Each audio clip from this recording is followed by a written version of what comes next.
মহিলাদের জন্য জমা নিষিদ্ধ, তারা না এসেই সব পেয়ে যায়। হাদিসে বর্ণিত আছে জমা 4 ব্যক্তির উপরে ফরজ নয়, ওয়াজিব নয়।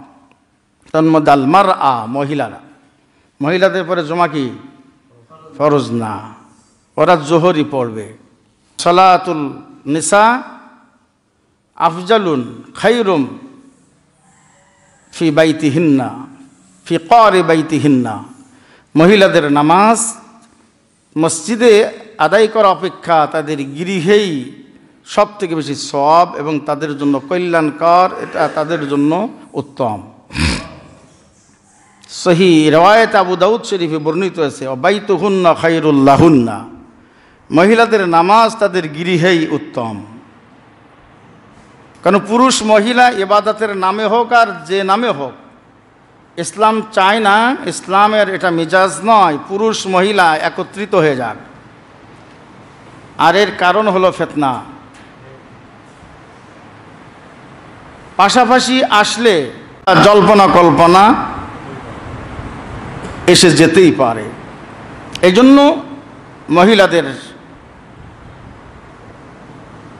সর্বদিক দিয়ে পরপুরুষের সংস্পর্শ থেকে দূরে থাকার নির্দেশ ইসলাম দিয়েছে।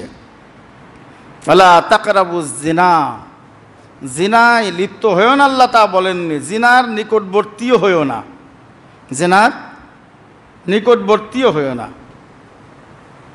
অর্থাৎ এর সম্ভাবনা থেকেও তোমরা দূরে থাকো। নবীজি সাল্লাল্লাহু আলাইহি সাল্লাম বলেছেন জিনাল আইনি আন নযরু, চোখেরও জেনা আছে। চোখের জেনা হলো চোখ দিয়ে তাকানো।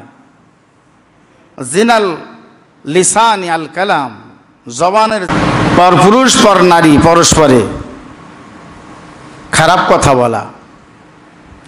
অনুরূপভাবে জিনাল ইয়াদি আল বাচ্চু, হাতের জেনা হলো স্পর্শ করা।